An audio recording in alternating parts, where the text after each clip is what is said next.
N.O.V.A 2 is a Halo clone on your phone that hasn't been playable for years.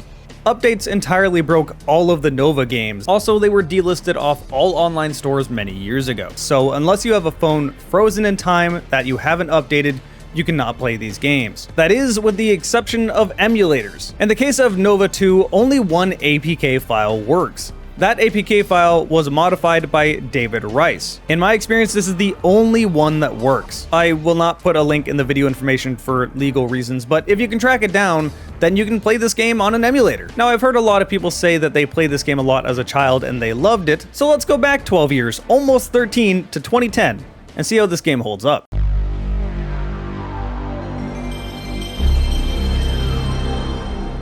Hey, Jarek here, and nowadays it seems like spending almost any money at all on a mobile game is a total waste of your hard-earned cash. Do you know what isn't a waste of your cash? IntoTheAM t-shirts. Okay, so you know the drill by now, so I'll cut immediately to the sale. They have graphic tees like this one, 25% off on their website until the 25th. That means if you're watching this video on launch, you have until Sunday to get that sale. But why should you buy these shirts?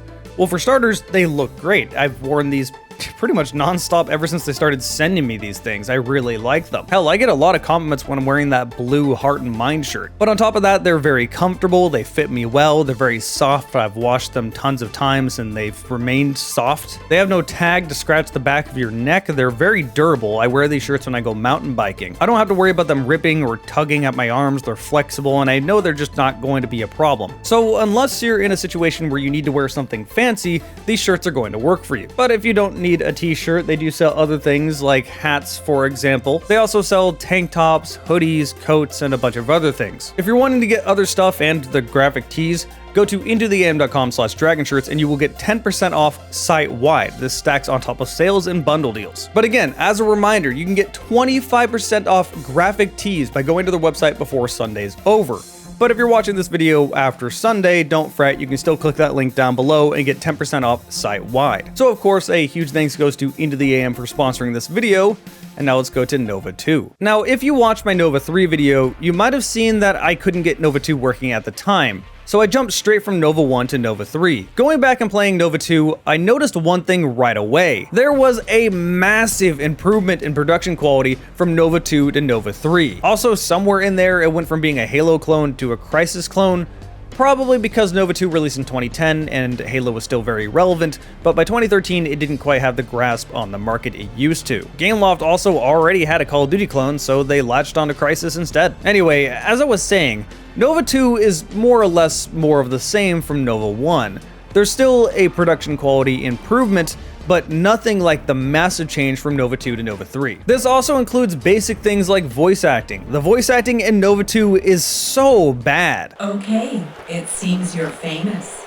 Let's enjoy your fame while we're still alive and not blown to bits by that ring of apocalypse we're supposed to keep away from the Alliance. Okay, let's shortcut this way.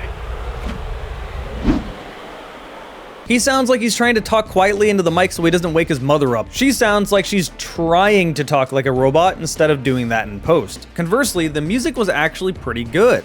The main menu theme had some Black Ops 2 vibes, which is impressive because Black Ops 2 wouldn't come out for another 2 years.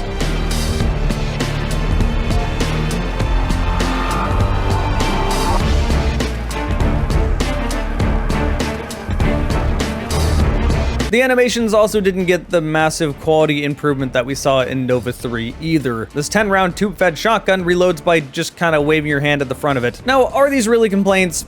No. This is a mobile game that came out in 2010. If anything, N.O.V.A is a perfect series to look at to show people how insanely fast mobile tech was improving. So there has to be this sort of asterisk here. How good were the graphics in this game? Well, for a mobile game in 2010, pretty okay. Obviously, this is not going to be anywhere near as good as consoles or PC games were at that time. If anything, this almost looks more like Halo 2, which might be a good thing considering this is a Halo clone. The one thing I can say is that it certainly ran a lot better in an emulator than N.O.V.A 3 did. N.O.V.A 3 would crash if I changed settings at all. The only setting combination I found would have it run 20 to 30 FPS, 30 if I'm lucky. For Nova 2, as long as I put it to DirectX, it didn't seem to care. This would run at 60 FPS perfectly fine. As a result, I didn't have the control problem that I had in Nova 3. My aim didn't feel that weird, it didn't struggle to swap weapons. Like, I still had to set up all my controls, but I knew what I was doing at this point and they just kind of seemed to work. The only change I did have to make is that you would control the hover bike in-game by tilting your phone.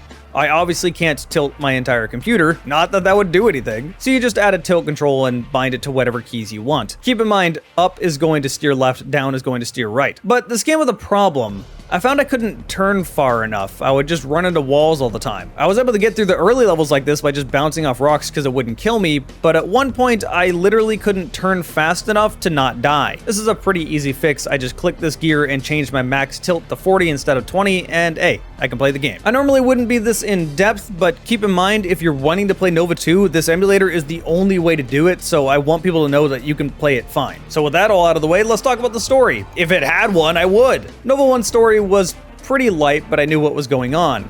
Nova 3 was trying a lot, but Nova 2 was this awkward in-between game. Nothing really happens. If you're making a trilogy of anything, doesn't matter if it's movies or games, this is actually a pretty common problem. Don't get me wrong, there's plenty of dialogue, but it tends to just kind of shift from one thing to another without much reason. Eventually, you do start getting attacked by this hostile force, and it's revealed that these two guys are the main bad antagonists. This human and that alien. You gotta get rid of them. And that's it. Like, I'm not kidding. That's just the whole story. And how you deal with them is so unremarkable, it has perfect comedic timing. I'll talk about that later. Let's talk about the gameplay. Well, to be honest, it's pretty much just like Nova 1, with a few extra additions. It still had the boring on a rail sections where you're just on the back of a warthog, shooting out of this turret, just waiting for this level to end. It tried to take the next step by giving you a pseudo on a rail section with a hover bike.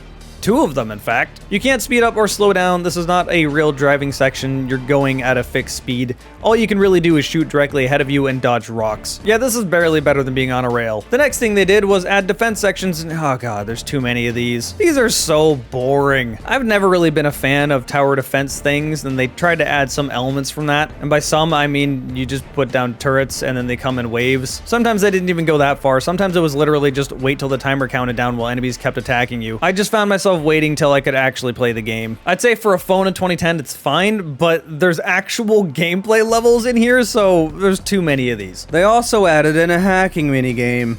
Actually, it's pretty good.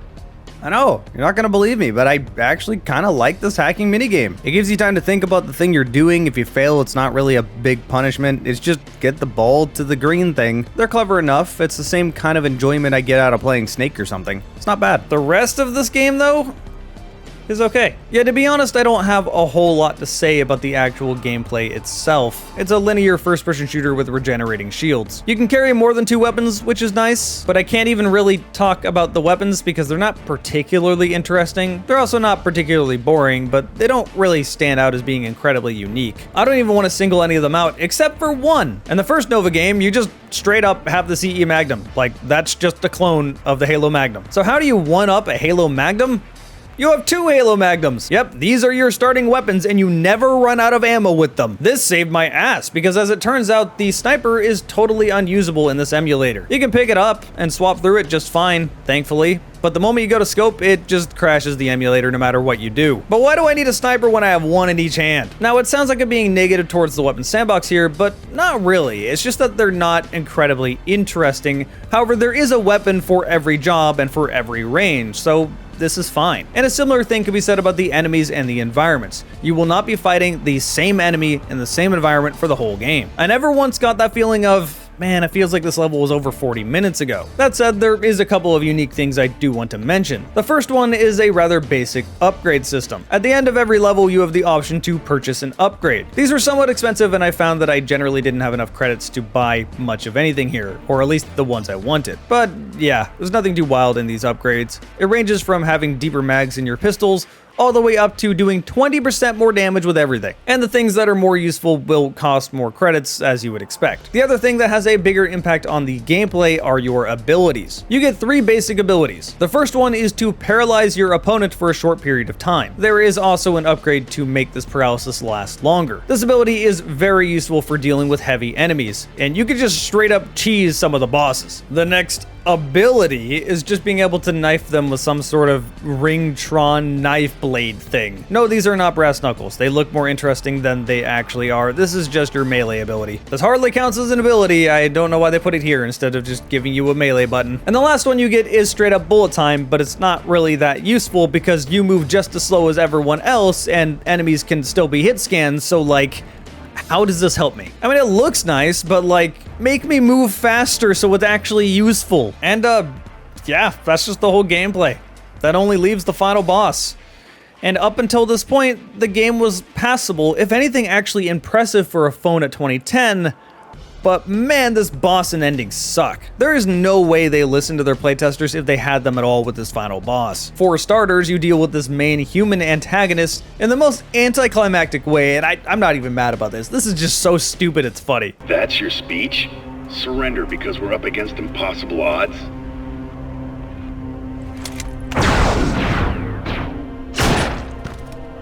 Because I always do impossible odds. Okay, the big bad boss dude I just killed in a cutscene. I just matrixed him and then he died. That's it. What, man. But then after a few combat encounters later, you walk into a room and the other antagonist tries to get into your head. This starts pretty neat by walking through rooms with frozen battles that you participated in earlier on in the game. Like, honestly, that's actually pretty cool looking. It would be a lot better if they decided not to zoom in and out and give me a headache. It would be even better if it didn't have one of these Lost Woods puzzles. Every room you have 3 doors and you have to choose the right one or you go back to the beginning. And there's no audio clues like in Lost Woods. This is straight up trial and error, and it makes a cool section just kind of annoying. Not a big deal, but like, why? Anyway, once you're finally through here, you have to fight this giant bug horse thing. Kind of a cool design, not gonna lie. This boss doesn't really do a whole lot except for shoot at you and fire missiles at you. But let's stop here. Looking at this room, what's the first thing that catches your eye? The big electrical beams. Just a bit earlier, you had to use your paralyzed ability to freeze 3 electrical beams to take down a barrier and destroy what's inside. And you had to do this numerous times throughout the entire game. So naturally, your first assumption is, this is a puzzle, I need to deal with those beams somehow to kill the boss. So I shoot the boss a bunch and the boss eventually teleports away into a corner where it regenerates behind a barrier that you can't shoot it through. Okay, so clearly I need to do something with these electrical beams then, right? Well, eventually I found out that you can have the boss destroy these green supports. But all that did was give you less cover because it just moved up out of the way. I screwed around with this for a while before just kind of giving up and looking up a long play to figure out what I'm supposed to do. As it turns out, these electrical beams mean nothing. They do nothing. They have no purpose for this boss. The actual way you're supposed to beat this boss is just by throwing a bunch of mines in the regenerative area. Are you kidding me? Is that easy? Well, unfortunately, that also didn't work. I don't know if the emulator was just bugging out or if the game is just buggy, but I would do this and nothing would happen. After screwing around for about a good 40 minutes for a boss that should only take about 10, I just gave up. I said screw it and just looked at the long play. Even if it did work, that's still a really poorly designed boss. Just get rid of the electrical beams at all. What's the purpose of them being there? Why do you allow me to get rid of the supports for those beams if it does nothing for me? In fact, it's detrimental. It gets rid of my cover. And the only way you can break them is if the boss breaks them. So of course that looks like the solution. Why are you teaching someone a game mechanic and then give them the exact game mechanic or a room that looks like it and then saying, nah, that's not what you need to do? And there's still a lot of threads on like game facts and stuff back from 2010, people saying the same thing. How do I beat this damn boss? Anyway, it's not worth it because this is the final cutscene. I'm so lost. I have no fucking clue. Stay out of my mind. You think you've won, but we're merely tools in the hands of the Judger factions.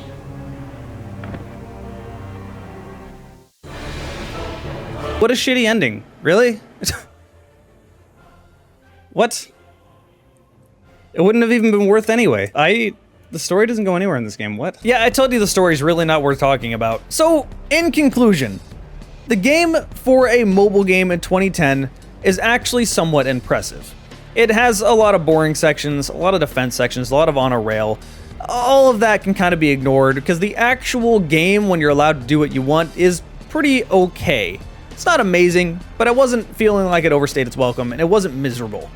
until the final boss. Get rid of the final boss and I wouldn't complain so much. Okay, let me rephrase. Make the final boss not garbage and I wouldn't complain so much. Nova 2 is still a really good example of a very interesting time for mobile games. Because for a while, they really wanted to be there with the console games and the PC games. They wanted to make full AAA games on your phone. And eventually that would evolve into microtransaction messes, but for a while we were exactly getting what they said they were going to give us.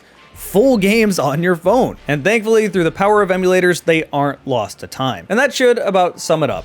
Huge thanks goes to IntoTheAM for sponsoring this video. As a reminder, they're having a sale till Sunday, and you can go to IntoTheAM.com/dragonshirts to get 10% off site-wide. Huge thanks to all of you that joined me over on Twitch while I was streaming. If you subscribe to my Twitch, you can see my videos at least 1 week ahead of time, usually more. And of course, thank you for watching this video.